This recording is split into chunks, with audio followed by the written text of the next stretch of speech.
is our second one that we're going to try and record together. Yeah. All right. Let's start it off right this time. Go ahead and give me all of your background for everybody, what you work with, what you've worked with, how you work with men, all that kind of stuff.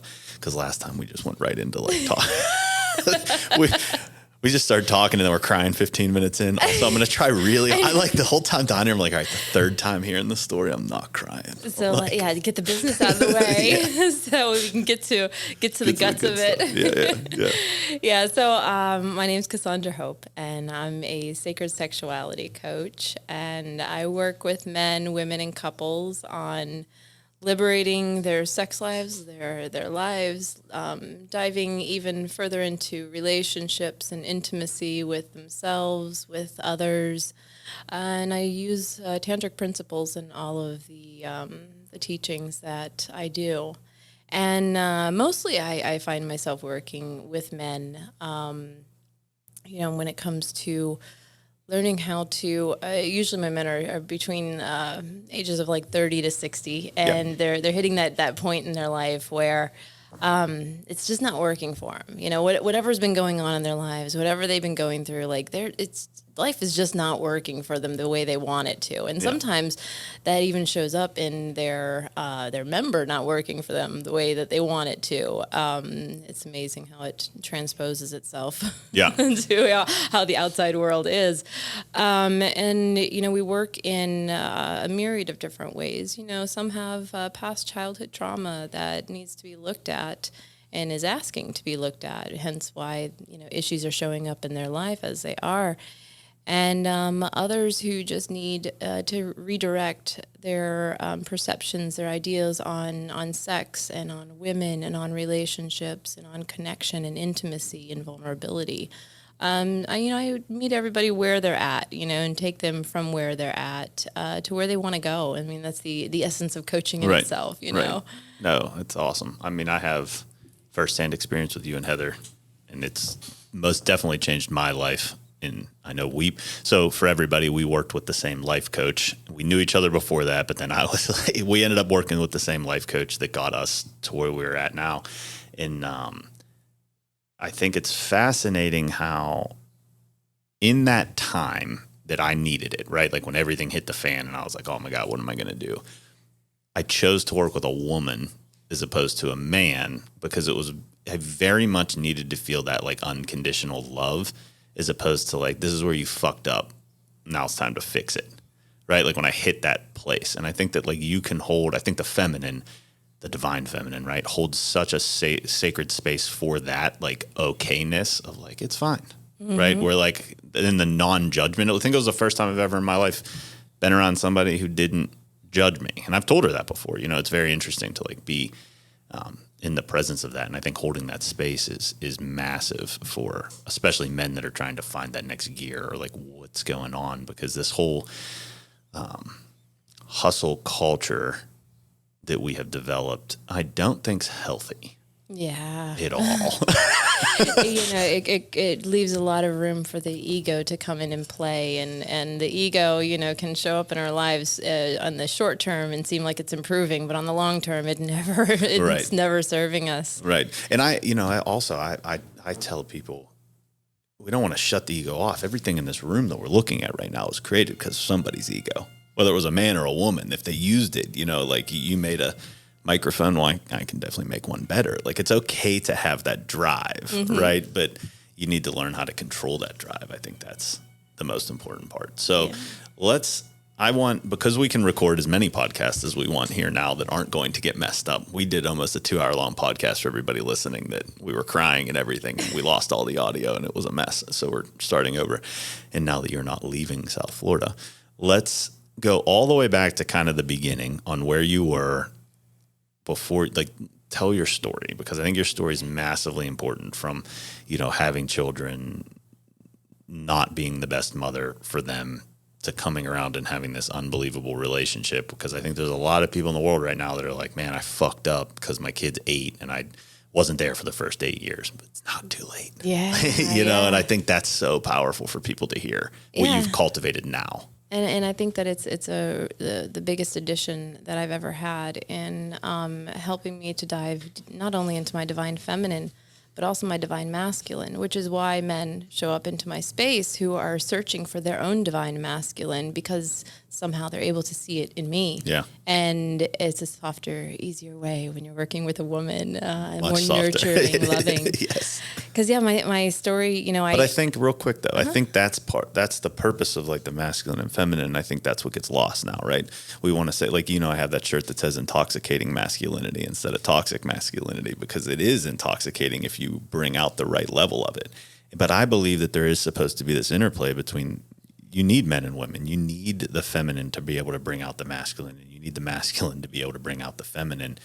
And we're blending those lines too much right now, and it's not okay. It's not, and I think that there's also the confusion with masculine, feminine, and male and female. Yeah. Where and I do it myself in our language, where we may be talking about masculine, feminine, and we will say male or female. Yeah. And the truth is we all have masculine and feminine aspects to us. It's just that men oftentimes, not all the time, but oftentimes, fall a little heavier into being in their masculine energy, and women oftentimes want to be more into their feminine energy.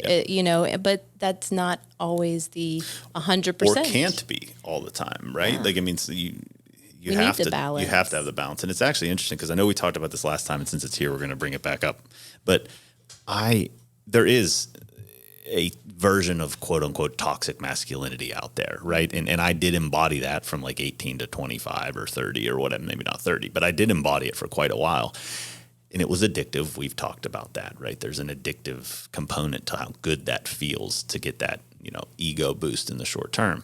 But I then got a point where it was like, oh my God, you're not connected to your feminine. Like everything was focused on like, you need to become more feminine. You need to access this parts of you. You need to do all this.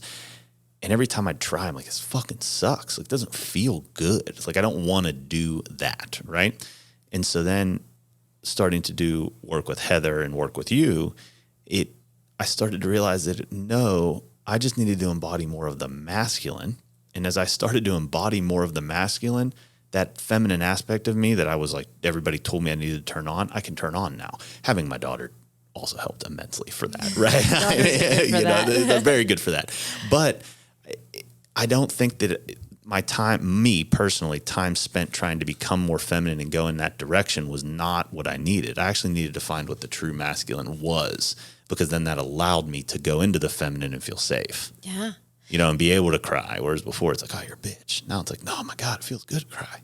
But so many men nowadays were raised by men that they don't want to emulate. And so they'll go into the shaming their own masculine, which turns it into, that is essentially the toxic masculine shows up when we have shame, fear, guilt, traumas, pains, and all of that stuff attached to the masculine that we're not wanting to look at. Yep. So what it sounds like I'm hearing from you is that in the end, you felt as though it was more important, and what you needed was to really take a look at those masculine features you were shaming and embracing the masculinity, rather than saying, well, screw that masculine stuff, let me go feminine. Yeah. No, it was 100% spot on. That's not the cure. No, it's not. But when you get caught up in society and everybody's telling you you're wrong, especially as a child or a boy, that I didn't fit into the system of school. Like, I was on the basketball court spearing kids in the middle of the basketball court because he bumped me. It's like, let's fucking go. Like the ball's on the ground. I come diving like it's a football. Like, I didn't fit into that box. I couldn't sit in school. The fact that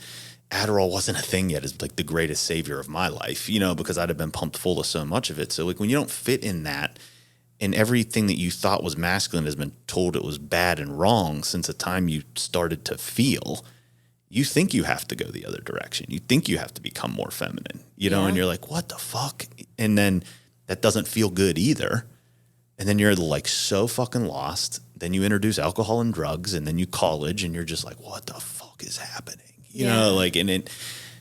And one thing that you mentioned, when it comes to learning about the feminine, there's also a lot of times when we're when we're told about these feminine and masculine, again, back into the female and male, and people will try to teach you how to be in the feminine by teaching you how to be female. And it's like, no, that's not the same. Teaching you to be in the feminine is teaching you to learn how to have self-love, compassion for yourself, how to find that nurturer inside of you, the one that can take care of you when you're stressed out, that voice inside that says, it's all going to be okay. Lucky. I'm just going to hold you right now. So, finding that feminine is not about finding female features within us. Yes. It's about finding our own inner compassionate, our own inner mother, our own inner nurturer and caretaker. And we all have that, you know? God, we definitely Having a daughter definitely brings that out. A lot easier. I mean, it really did. It jump-started everything. I say she's just a little reflection of all of the insecurities I have, you don't need a self-help book if you pay attention to your child. Yeah. You just don't need it. Throw them all away. Have a kid. I have 3 daughters and soon, any day now, 5 granddaughters. Of course, the 5th one's coming any day now, not all 5 at once. That'd be awesome, though. I don't know. I don't know if I could handle all that. But they shadow back to me reflect back to me so much about who I am and how I show up in this world. My daughter, and she might laugh if she sees this. She got a new job recently. Okay. And it's funny because when she was a teenager, there's the meet the teacher part of the beginning of the year. Okay, yeah. And having 3 kids and oftentimes 3 in the same school, I'd had to get volunteers to go with 2 of my other kids while I went with one of them. Right. And which one's not going to be the biggest problem? I'm going to send the other person with the problem. I'd let the kids pick who they wanted to take them to class. Right. And my one daughter, Brianna, she always wanted me to take her. And I later found out that in middle school and in high school, when I would take her to the different classes, if she had male teachers, they tended to be a little nicer to her. Oh my God, that's awesome. That's so awesome. So she pipped me out. It's so smart. In a very childlike way. I know. Way to recognize human patterns. I know. And the power of the feminine. Yeah. I guess you could call it. Oh, for sure. But what's funny is that with this new job. That's actually an A+. And she said that it actually helped her sometimes, or at least in her mind, she imagined that it did. Then that's your reality. So that's her reality. Yeah. So that's what it is. Whether it actually helped her or not, I don't know. But we can pretend. We can pretend that it did. But the funny thing is that with this new job, her first job, she spent 6 years in. She was working for my brother's company, so it did not apply there. Okay. But in this new job, suddenly, I don't know how, but on the first day of her being there, everyone in the office knows who I am, and half of them have seen my website. She's just riding that gravy train the whole way. And just the other day, she left her credit card at home, and so I picked it up for her and brought it for a doctor's appointment that she had. And she's like, "Mom, I want you to meet everybody here." And I go in there, and they're all looking at me like, "Oh, this is the person we've heard so much about."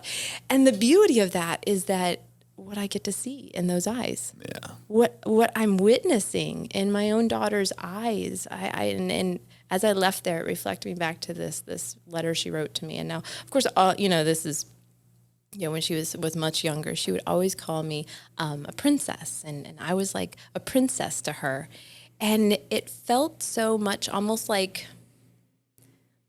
from compassion. Yeah. She had this compassionate.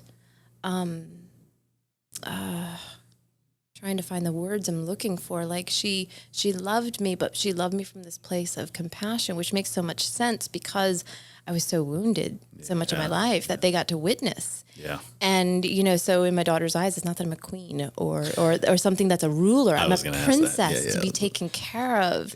Like the princess that gets locked in the castle, the princess that's that damsel in distress type of thing. And so when I listen to how my children talk about me then and how they talk about me now and how, these different aspects of me that they've gotten to know on the most intimate of levels being, my daughters, it's amazing to see myself in their eyes. Yeah. It's the most beautiful thing to see yourself in your children's eyes. Well, I find it fascinating because first, before we go into that, I don't ever let Sloan associate with a princess or anybody call her princess. If they like, we've been out before and like we'll do the daddy-daughter date nights and she'll dress up and I'll put a 3-piece suit on. I've told you about them. And someone will be like, "Oh, she looks like a princess." I'm like, "You mean queen?" Like I correct them right then and there. And her godmother was here. And we were out and they're like, "Oh, you look like a princess." And I didn't even get it out of my mouth fast enough before she was like, "You mean queen?" I'm like, "Yeah, everybody gets it." Like I'm not, and they look at me confused. I'm like, "I'm not raising someone who needs saved. I'm not raising a victim. Yeah. I'm raising someone who's in power." And little shifts like that matter to your children. It's fascinating. But I find that whole story, the part I find the most fascinating is it would be so easy for your daughters what you do bucks against societal acceptance, right? Yeah.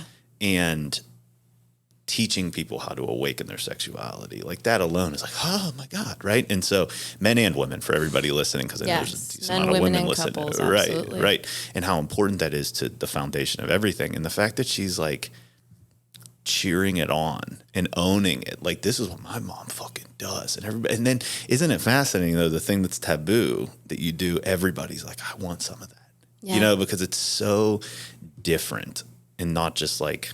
When I'm presenting it in a way as well, if you see any of my expression of myself outwardly, of my private life, on social media and all of that. I have a husband that works with me and does what I do. I have children who are well aware of what I do. Right. And I think that it's all of them creating this almost like a sounding of this is okay, this is normal, this is how life gets to be, and there's nothing dirty, filthy, secretive, bad, shameful. None of that stuff is attached to it. Yeah. Because we're all showing up here, we all speaking and about when that's reaffirmed my from your family, then it's like, fuck it. Why wouldn't I do it? Like really the only people on the planet that matter are reaffirming to you how much to me, that's like the most amazing thing. Like that's what I think everybody wants to create in their children. I think it's the power of the work too. Sure. The power of the work that I teach people to do is what I've done. And I've done it.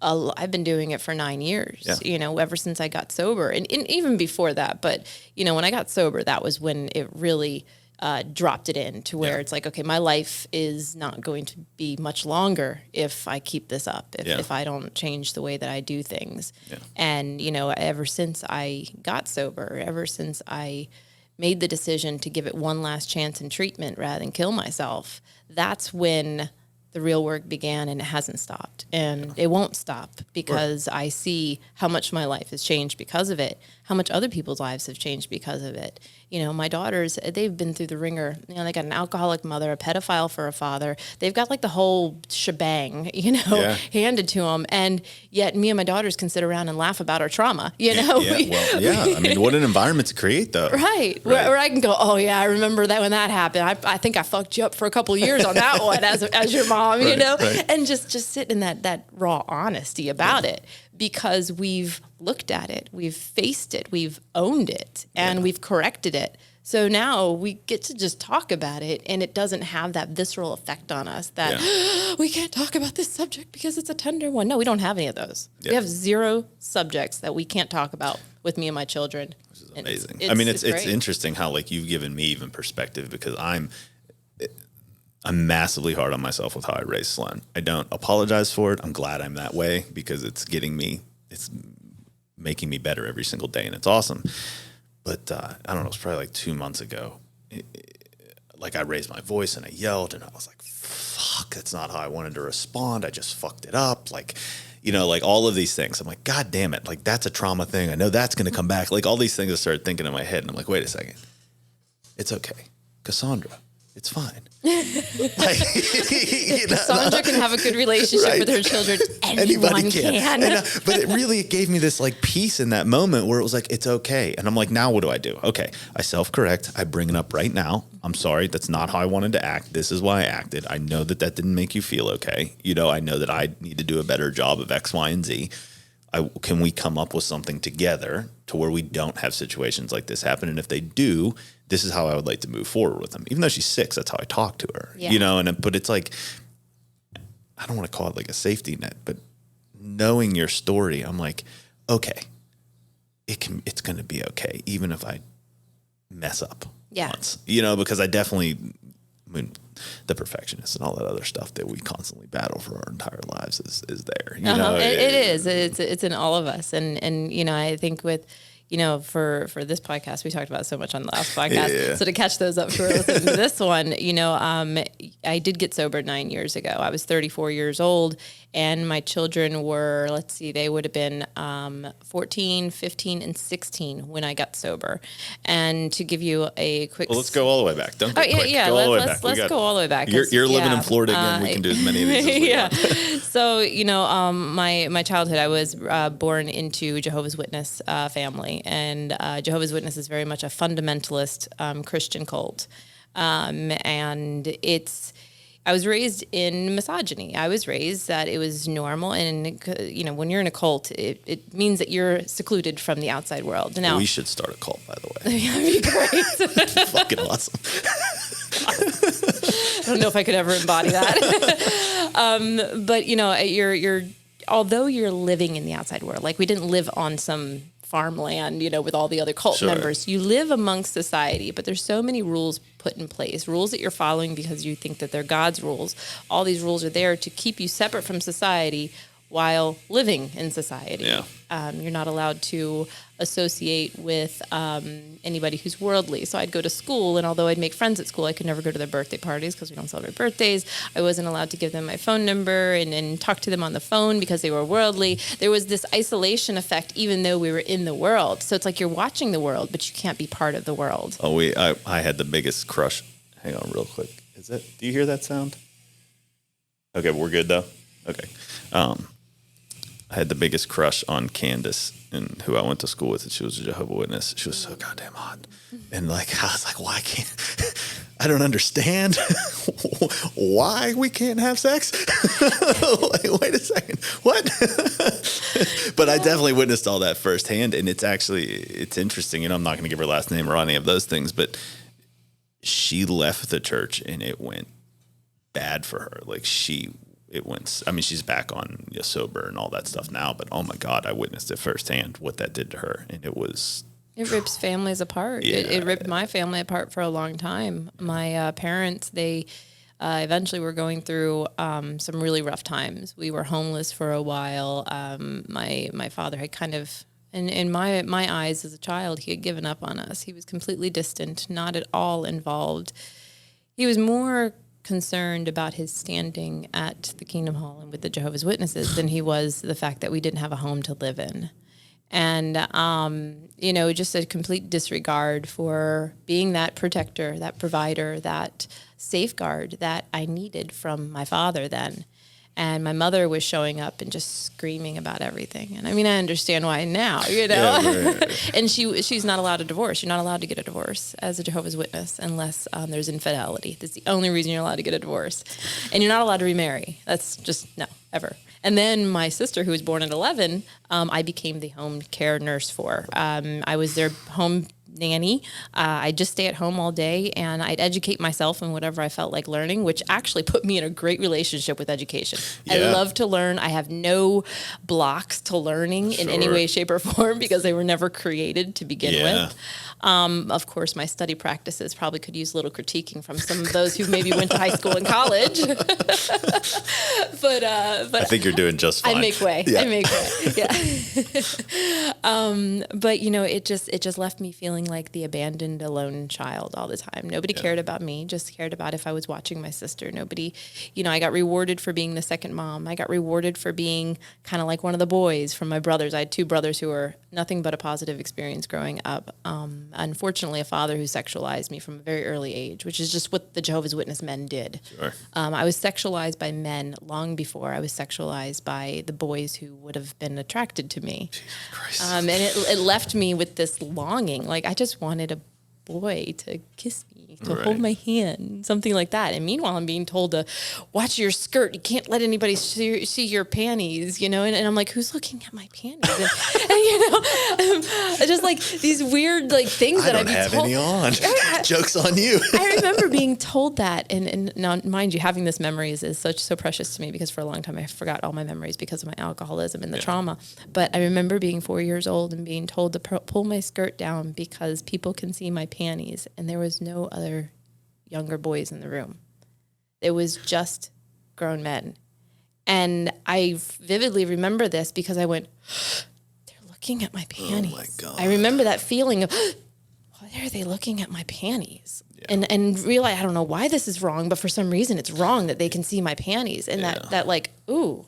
And you know, well, it's interesting because even in that moment, it could have not been malicious. It could have legit just been like, "Hey, you gotta pull your pants down." You know what I mean? I could have been sitting like I am now, right, right, with a dress on, Indian style, with my little hoo-ha hanging out. Who knows? But it's how we perceive it in that moment. How we perceive it. Yeah. And that was my perception. And it was validated over all the years of obviously the misogyny and the actual pedophilia that was going on.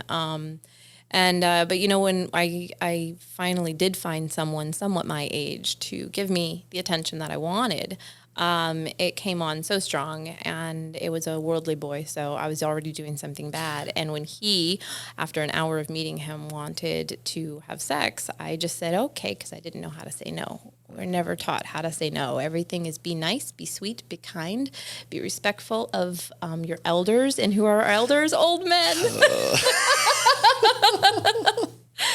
So not vampires. I had it wrong.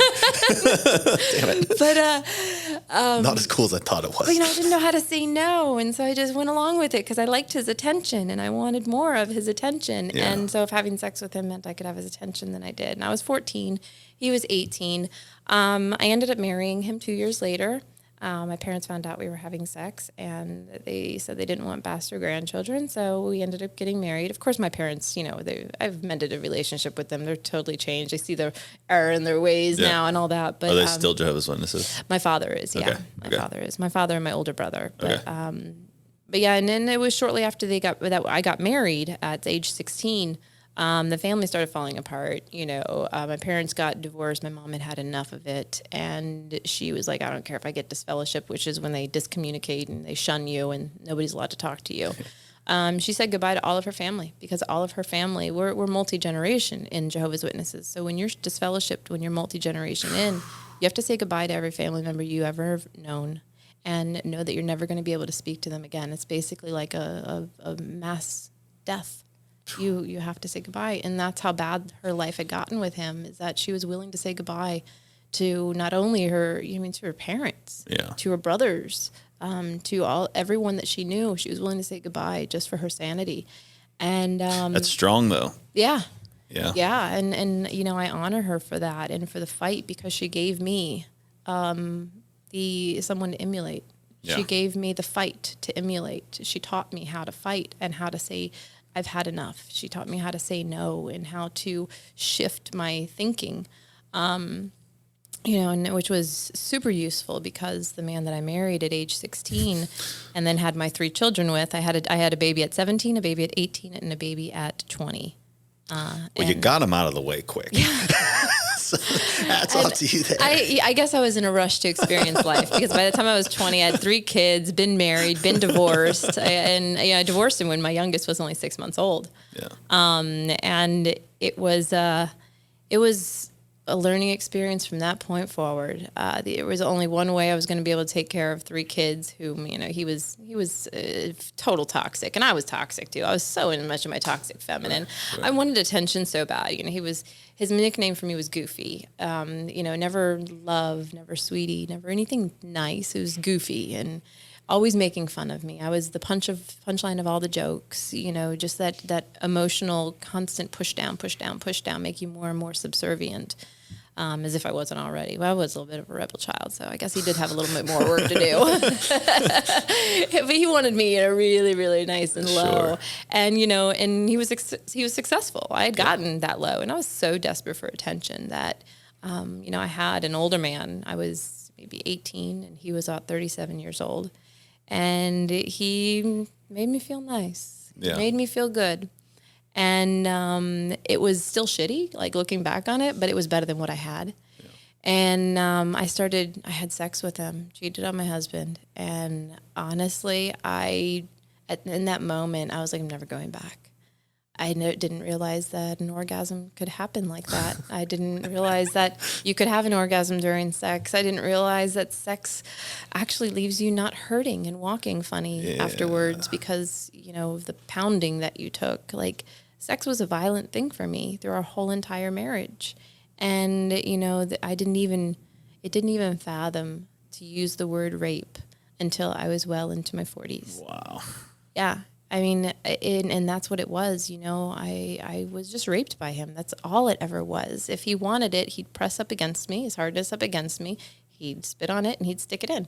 Wow. And that was our sex life. So it didn't take much for me to find something better. Yeah. The bar was too high. Yeah, he was pushing me down low in his bar because I had to match his bar. Sure. That's how low it was. That's crazy. Yeah, and he brought me to that level. And I get to own my own toxicity in that time. Sure. Which is huge. I think that's important for everybody listening to understand that it wasn't just him. No, right, of course. And there's one that starts it, but you know what? He came from childhood trauma, and so did I. He showed up in it one way, and I showed up in it in the other. And you fucking loved it for a while. Yep, and it was what I needed in the moment when I needed it, and it got me out of the house. It got me to shift my views. It got me out of Florida. It got me to all of those points, and it got me my 3 children that have been my inspiration since that day, and that's the most important thing.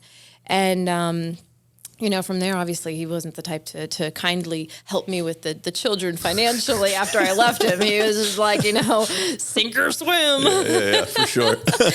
And the only choice that I had to be able to survive with these 3 kids that I'm now taking care of, and now, mind you, this is the 90s, it's still not very equal opportunity for men and women. Right. And all I had no education. That was something that women didn't need. And that's what I was taught. Women don't need education. Well, how much education do you need to bake cookies and watch kids, know?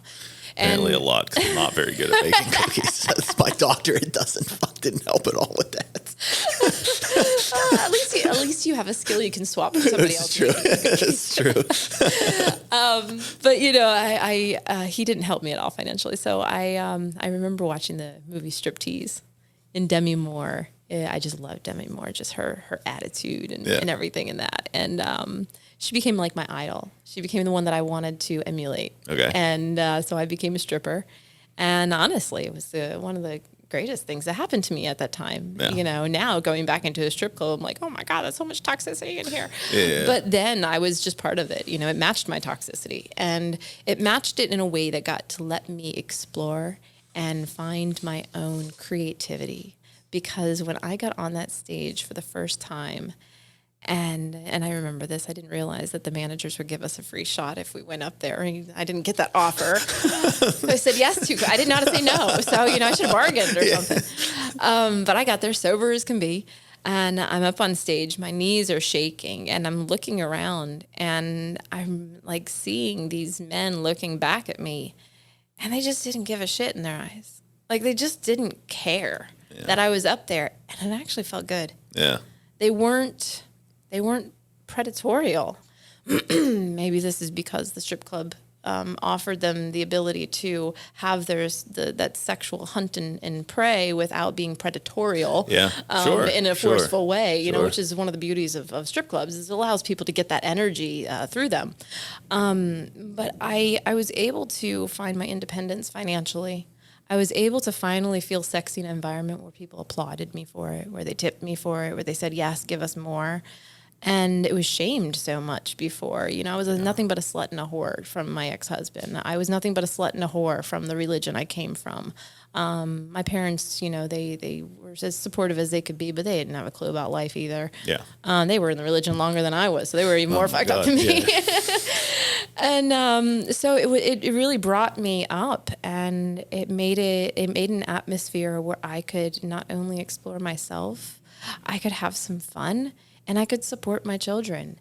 And you know what? If people wanted to shame me for it, I didn't care. I was finally free. The freest I had ever been in my life. Which is crazy. Two things. I think it's interesting because in a contradictory sense, it gave you a position of power over them there, which was interesting.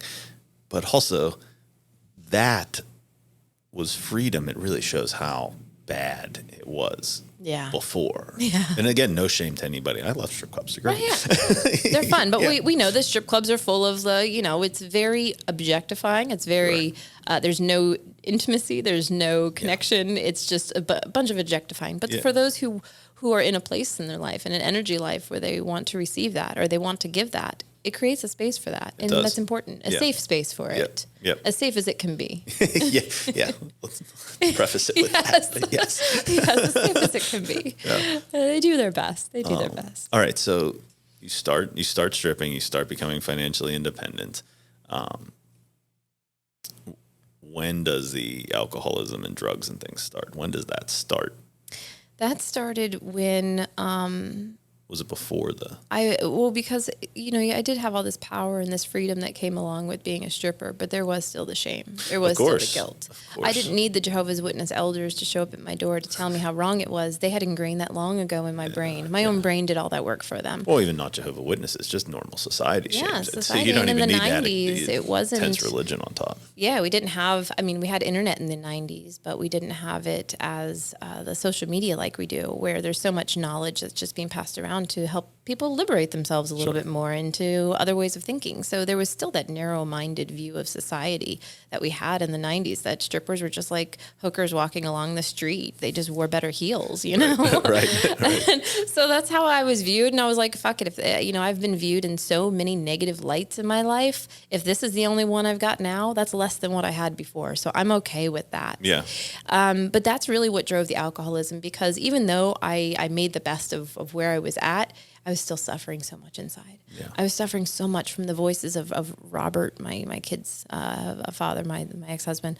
I had his voices in my head. I had the Jehovah's Witnesses in my head. I had the shitty customers that would come into the strip club that had nothing good that came out of their mouth, going through your head.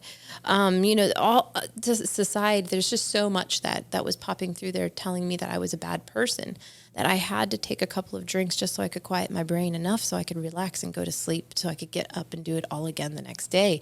Taking care of 3 children, going into a strip club and managing men who don't realize how much of a physical threat that they pose to us.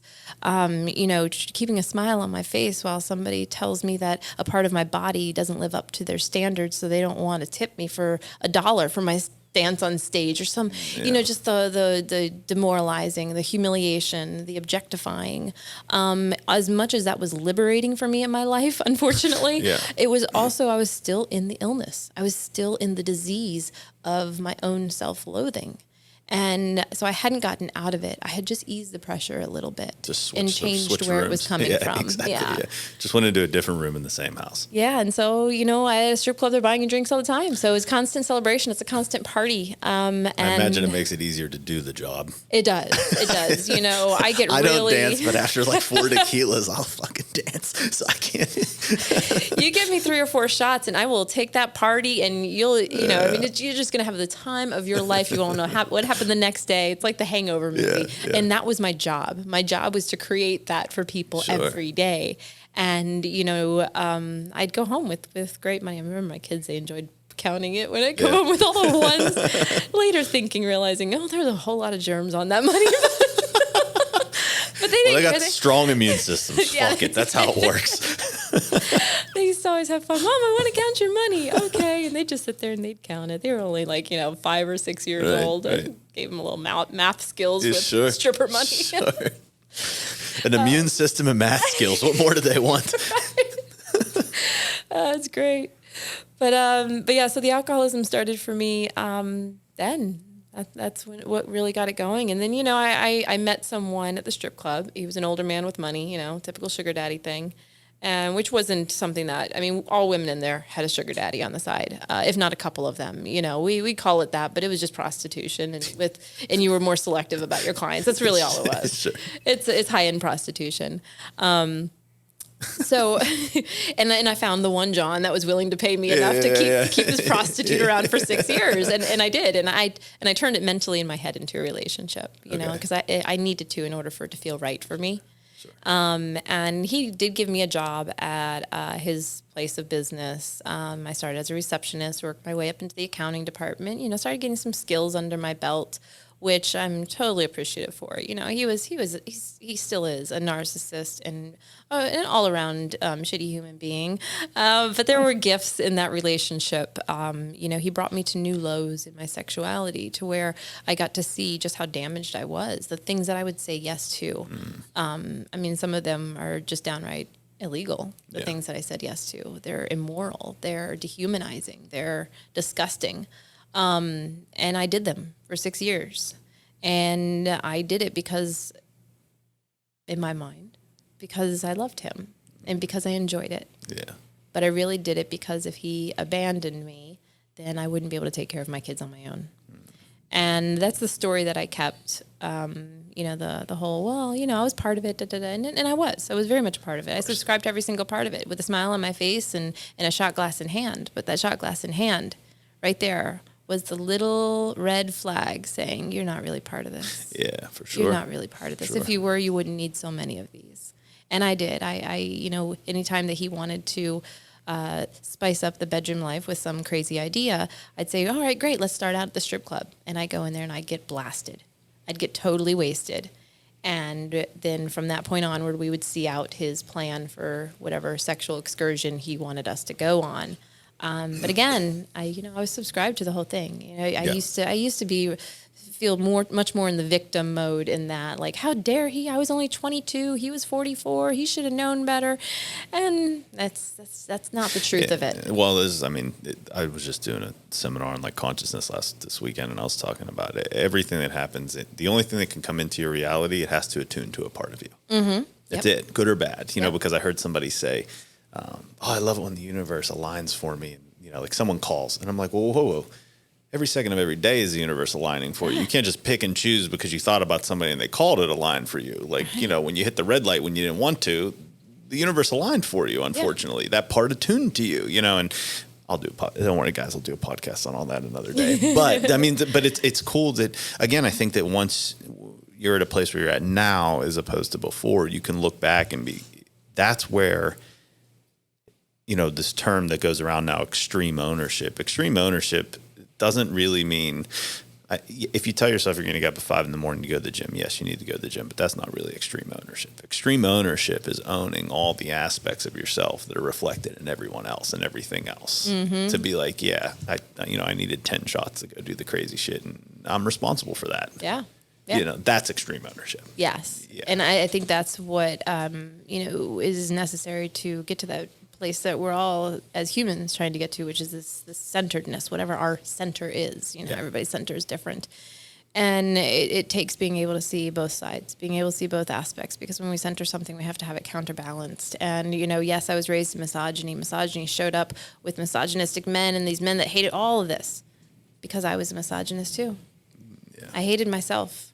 I hated the other women around me. I saw them as competition. Yeah. They were either less than or greater than me. And if they were greater than me, I'd either avoid them or take them down. And if they were less than, I'd be around them a lot more so I could look revered and up. Yeah. It was my ego, my toxic femininity. That's a pattern in all women, if you pay attention. Every single one of us. If we're off balance, we're going to find that same balance. Yeah. So where, yes, I was raised in misogyny, I learned how to be a misogynist. And so guess what shows up in my life? Everybody who's just like me. Yeah.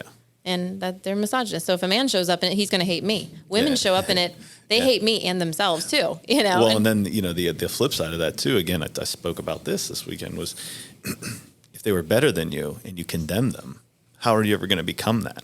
Mm-hmm. Because you don't want to be condemned, right? So then I was shaming everything in them that I didn't think I was. Exactly. Uh-huh. It's fascinating how we compartmentalize how to keep ourselves safe, which is actually what you were doing, right? By not letting yourself become the better than or the less than, it held you right in the middle, which was safety. Yeah. Which is very interesting that all humans do that in every aspect of our lives. Part of toxic balancing is the judging less than greater than, when the truth is we're all the same. Yeah. It's all exactly the same. Yeah. Okay, so now we're at this point, you have the sugar daddy drinking.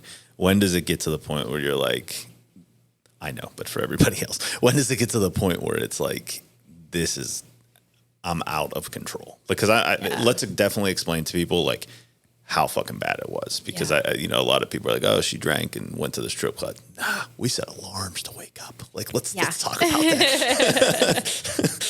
Yeah, you set alarms to wake up is a really great capture of it. Because I what I feel you're talking about is the fact that my withdrawals would wake me up at 3:00 in the morning in order to have a shot so I could go back to sleep. Without trying to get off. That was just simply your day. Yeah. Yeah. And, when I finally got, after 6 years, that sugar daddy made an attempt to threaten my child with physical violence, and that was enough. I was gone.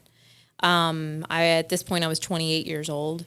And from what I was taught about women, I was at the end of my good years. I had no more good years left in me because all my youth was gone.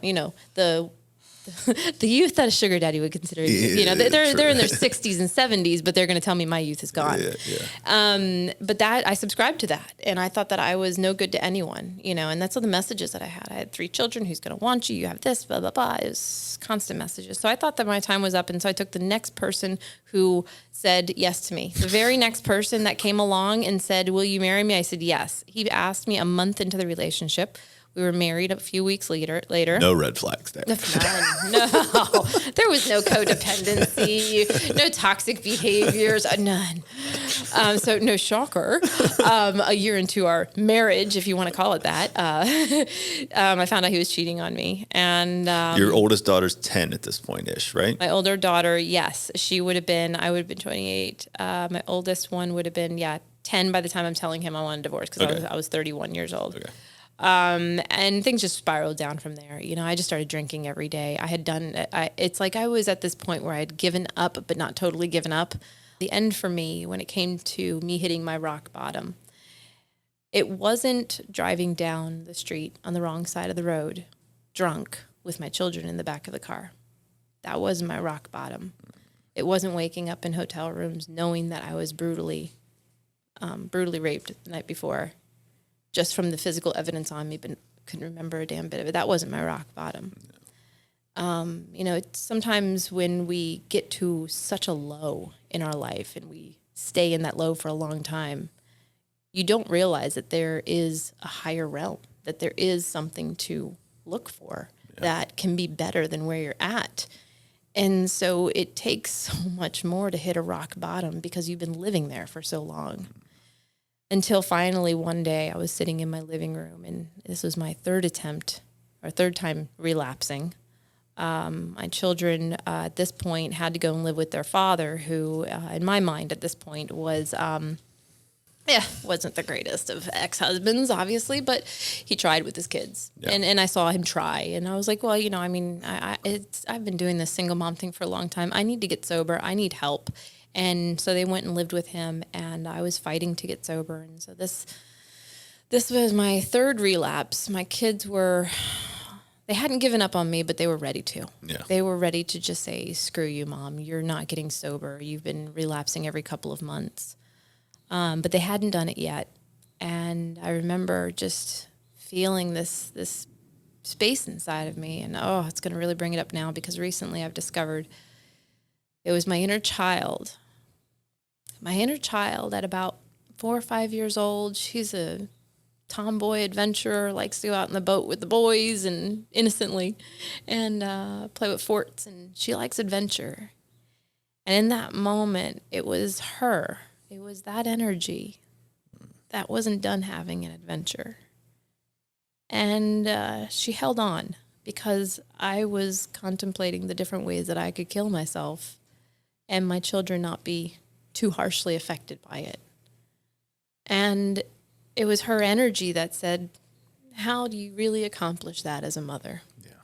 You can't. You can't. And so I gave it one last shot. And I had fully surrendered. There's this place where we want to surrender, where we want to just kind of let somebody else take control. But then there's this surrender where you don't give a shit who takes control. You just don't care. You're lying down on the ground and it's like, take me if you will, or just let me go and die. I don't care anymore. Yeah. And that was about as much hope as I could have in that moment. After feeling like a complete loser in life, a complete letdown to everyone in life, and now a letdown to my children. That was what more purpose did I have here on this earth? There was none. Yeah. So, but I learned learned very quickly after a few days of being sober that kind of surrender is what's needed to get sober, because you have to just completely abandon everything you know about yourself because you're wrong. Which is terrifying, because we just talked a second ago, not in depth, but about how everything was set up to keep you safe in your mind. And now you're going to, everything that you know that has kept you safe, you got to turn away from for actual safety. Yeah. Yeah. Because every time I kept latching back onto it, I'd drink again. And so I started new, and I made a pact with myself that I'd stay humble, that I would keep my ego in check, because that ego is, even an ego is like a little flame inside of us. It's not our actual flame, but it's almost like this little helper flame, almost like a starter flame. Yeah. But if that flame gets too big, it's going to burn the whole house down. Sure. But you need the starter flame. You need the starter flame. So you got to have that little bit of a starter flame, just as much as it comes off on a match. Yeah. But, mine had burned down the house at that point. So. And the neighbors. Yeah. So, it was definitely keeping the ego in check, keeping myself green in it, keeping with the basics, which is what I love about, where I've gotten with my work, to where I can find myself working with people and keeping them in that zone of the basics, and not overthinking it, because I will overthink the hell out of something. Yeah. Oh, I'm really good at that. But, back to getting sober, when I finally got sober, my kids were still living with their father, and it was working out well. I had finally hit a year sober, and I was like, okay, this is working. Now that I've hit my year sober, I'm feeling good in my sobriety, about my program that I'm working. The kids are feeling like they're establishing a more trust in me. They're spending more time with me. I'm ready to start working to have them back in my life, getting a big enough home and all that stuff. And their father wasn't hearing of it. I was so confused, because I'm like, they're almost adults. Why do you care? It's not like we're fighting over 5 and 6 year olds of how to raise them. They're raised. It's done. It's just, I want them to come back and live with me where they've been all these years, except for while I was getting sober.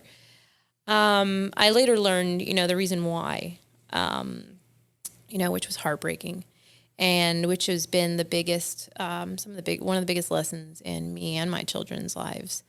Because my daughter, she called me, and I used to pick them up every day that I could from school, because usually I ride their bus home to their dad's house. But if I was in the area and I had a flexible job at the time, I'd pick them up from school and drop them off at their dad's house. We'd catch up on the ride home. And, a little bit of time. I took every moment I could. Of course.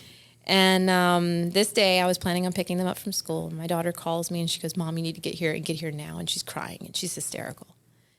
And I remember, which back then it took effort to call. Yeah, well, it was a payphone, right? No, they had one cell phone between the three of them. Okay. Yeah, because this was 8 years ago. Okay. So yeah, they all had one cell phone between the three of them. I remember the oddest thing is that if your child's frantic with you on the phone, you want to know if they're okay. What's happened to you? Of course. I didn't need to. I knew that in that moment they were safe, but I needed to get there fast and not to ask questions. And so that's exactly what I did. And they jump in the car, frantic. They were right by the road, jumped in the car, tuck and roll into the car. Yeah. And when they got into the car, they're crying, and they said, "Daddy's on his way to the school. He's really mad. You just have to drive fast, Mom, drive fast." And so we're driving away from the school, and I don't even know what they said in the car, but I just knew. I knew I was about to find out some hard truth about their father. Yeah. And it was already bubbling up inside of me, the anger, what the fuck did he do? I'm thinking he's either been beating them or he's been molesting them. It's somewhere along those lines. And I just knew. Yeah. Meanwhile, I'm driving past him on the street as he's walking towards the school with this red face, that face of anger that I knew all too well when I was married to him. And I'm like, wow, I saw it in him. And it's still to this day, I don't know how I kept my car on the street. Like, I really don't. You know, the only thing that just my kids were in the back seat, and, you know, I wasn't drunk, so keeping them safe this time. On the right side of the road. Exactly. I'd do that now. But, you know, I didn't run the man over, but I wanted to. And my daughter later told me. I wish you did, by the way. Yeah, me too. There's a part of me that really, sorry, slipped. You know, Oopsie. crazy car. Yeah. But yeah, she told me that he had been molesting her for years. And the hardest part was, you know, just seeing the torture on their faces and the relief of finally speaking it out loud. Yeah. Like seeing how big that weight was on them. It was huge. Yeah. And when my daughter told me that she hadn't told me earlier because she was afraid I'd relapse again, instantly I'm like, it's my fault. Yeah. You know, and I'm grateful for my sponsor at the time who quickly reminded me, no, that's your ego telling you that it's your fault. Like, you've got that kind of power in this world. Yeah. Relax. Yeah. And which was super helpful because I needed that. I needed that shot out of me really quickly. Yeah. She did. She just bow and arrow straight for it. But yeah, and in that moment, I realized, you know, I'd done my AA program at that point, but I hadn't really gone beyond that. And inside, I knew, I was like, this is not a kind of pain that we can live with. This is not a kind of pain that I can just let my daughters just like, well, you'll be all right. Like, that's not the kind of thing I'm going to bring to this situation. Yeah.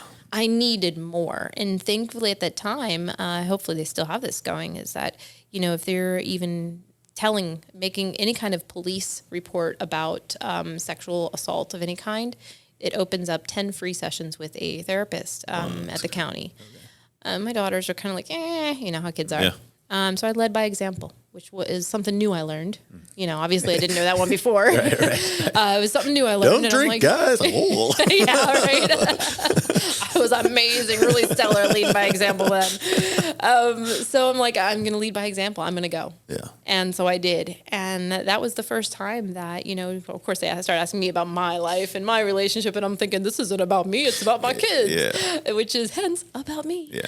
And when I told her about when I met their father and all of that, and she goes, so you were 13 and he was 18 when he first had sex with you.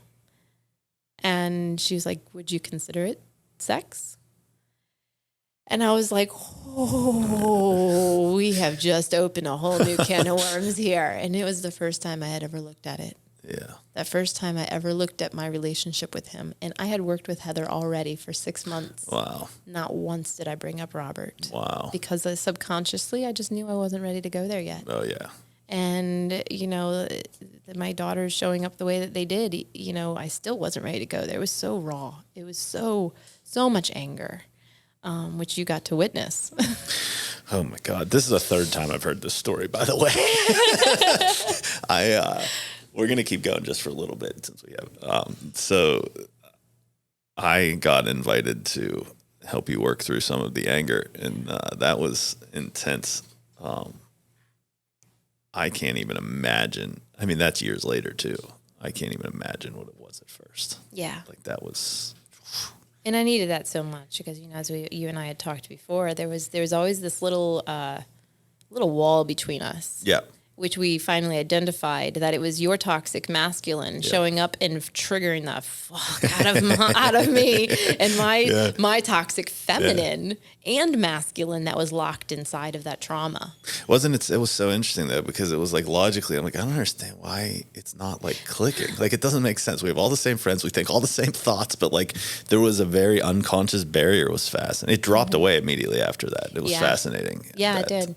And plus, you know, I think that, you know, both of us are continuous works in progress, and we've also worked our way towards that. But yeah, you know, and I knew that if there was anyone that would be willing to and able to hold that space for me and also trigger me into the emotions of it, and not trigger me heavily, but be able to just not trigger me into my compassion. Don't trigger me into that. You know, you had just enough of a trigger on me that I could stay in that energy and not be pulled into anything else. I call it the challenger. Yeah, exactly. Yeah. And so when, and for those who are listening, the process that we went through was immensely healing. I wrote my story out. I wrote it kind of like I told it here, but I wrote it out because sometimes, you have to take a pause from writing it out, and you have to take a pause from reading it and from telling it. And I needed to stay on track with telling it and not emit anything, because I didn't want the words to come out of my mouth. These words needed to come out of my mouth, and they needed to be said to somebody who embodied that energy. Yeah. And so Rocco just sat in front of me and also embodied that energy very delicately. We're talking about here. Embodying the energy of making me feel a little bit, just a tiny, small and insignificant. And that's what you were able to do. And that was the trigger that I would get from you, which would trigger my masculine, like, I'm not small and insignificant. And my feminine to go, oh my God, is he going to hurt me? And you had just enough of that, like a little sprinkle of it for me to be able to use you in that instance. And this isn't necessary. It's just something that I picked up, and I happen to have somebody in my life who can be that. I mean, why wouldn't you if you have that and then you're close enough to that person to understand, like, it's safe to go here. Cause like where you were about to go, I'm like, oh my God, I don't know if I didn't know if I could handle it. Yeah. And at first I was like, oh, this will be easy. And then as you started going, I'm like, oh, I really don't know if I'm going to be able to handle this. Like asking me to be stoic and not waver or show any emotions while you're doing it and let you play out your tantrum, for better or less of the term, and like everything that came up in me. Now I'm making it about me, but everything that came, because like no, and it is I wanted just to as much. I pulled you in. It's about you now too. yeah. Like, I mean, as somebody who wants to protect, I don't want to say all women, but women in his life that are important to him. Like, I was like, this motherfucker needs to die, and like not to be able to show all that when you were going through everything was like, fuck. Yeah. But then we were able to at the end, thank God. Yeah. And we were just like, and I knew that you'd be able to, obviously with my me inviting you to do this, that you would be able to stay stoic while I just screamed and raged while telling this story, talking about what he did to my daughters and what I felt and all of that, and just like, screaming it all out, and you not trying to fix. I didn't want you to step in and give me any kind of compassion, consolation, or nothing, none of that. I wanted you to just stay there staring at me, almost as if taunting, if that's what popped in my head. Sure. Almost as if welcoming, if that's what popped in that I needed. I needed you to be exactly what was ever in my head without me telling you it. And so I couldn't have you display anything because you'd take away from whatever image I was putting you in. And so having you there very stoic and solid allowed me to transpose any kind of energy I needed and project that energy towards you, but obviously not onto you, Rocco, but just towards you, the man. Yeah. And it was immensely powerful in letting so much of that go and out of me. And then, of course, afterwards, I'm like, okay, I'm good now. And you're like, okay, because I'm going to fall apart now. I am not okay. I think, though, that's a great thing to bring up, though, because to me, the masculine, I mean, there's a reason the logo is the way it is the masculine embodies the steady structure of everything, and the feminine, my daughter, is creation, and I'm holding her while she creates. And that's the masculine and feminine that we were there, like just to be able to be that thing for you to recalibrate off of. Yeah. It was, and it was like, and it was actually cool on my end because I was like, okay, I get to not take any of this personal. Yeah. And that was like super interesting because to be there and be stoic. To be stoic's one thing. To be stoic when you feel like you're emotionally invested in the person is a whole nother thing. Where you're like, whoa, but it was also cool to be stoic and then watch it come out to its logical conclusion of peace, where it was just like, let it go. And like, I sometimes wonder, because I think about that, I'm like, I wonder if the feminine does that all the time when they're in conflict with the masculine or a woman and a man. And his reaction actually makes it worse. But if he were to be able to stay in some level of stoicy, if that's a word, if she could, like the waves, like bash off against that Well, I think that what you're describing is when you have a man who's in his divine masculine and a woman who is in her divine feminine, and she's able to speak up for her needs and say, this is what I need, which is what I did. I asked you for my needs. I said, I don't need you to coddle me. I don't need you to hug me, to offer me signs of sympathy or empathy. I just need you to keep your eyes locked on mine, stoic, completely non-emotional. I asked you for my needs. I asked you from the divine feminine and my divine masculine. And so you were able to show up in the divine feminine of having compassion and also, abiding by what I've asked of you, and also that divine masculine and holding that space solid and firm.